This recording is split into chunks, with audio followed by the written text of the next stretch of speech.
मीठी मीठी बोली बात छोड़ा दिल पकैली तो हमर घात छोड़ा। मीठी मीठी बोली बात छोड़ा दिल पकैली तो हमर घात छोड़ा।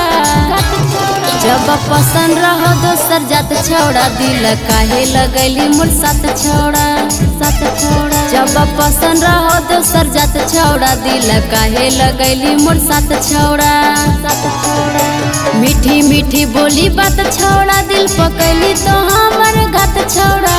मीठी मीठी बोली बात छोड़ा दिल पकैली तो हमर घात छोड़ा। जब पसंद रहो दोसर जात छोड़ा दिल काहे लगैली मोर साथ छोड़ा। जब पसंद रहो दोसर जात छोड़ा दिल काहे लगैली मोर साथ छोड़ा।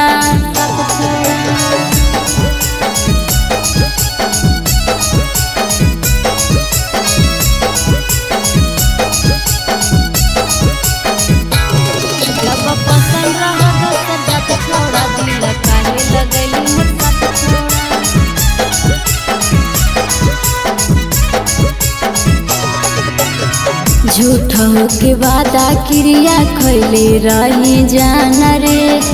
ले लही बदल काहे अपना ईमान रे। झूठों के वादा कसम खैले रही जान रे। ले लही बदल काहे अपना ईमान रे। मीठी मीठी बोली बात छोड़ा दिल पकैली तो हमर घात छोड़ा। मीठी मीठी बोली बात छोड़ा दिल पकैली तो हमर घात छोड़ा। जब पसंद रहो दोसर जात छोड़ा दिल काहे लगैली मोर साथ छोड़ा। जब पसंद रहो दोसर जात छोड़ा दिल काहे लगैली मोर साथ छोड़ा।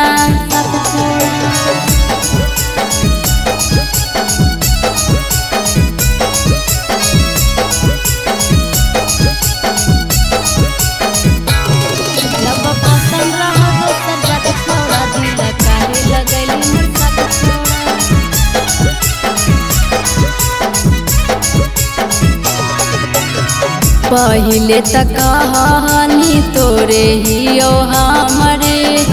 अब काहे चल गेली छोड़ी के सनम रे। पहिले तक कहानी तोरे हियो हमरे। अब काहे चल गेली छोड़ी के सनम रे। मीठी मीठी बोली बात छोड़ा दिल पकैली तो हमर घात छोड़ा।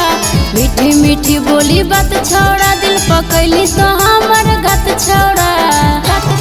जब पसंद रहो दोसर जात छोड़ा दिल काहे लगैली मोर साथ छोड़ा। जब पसंद रहो दोसर जात छोड़ा दिल काहे लगैली मोर साथ छोड़ा।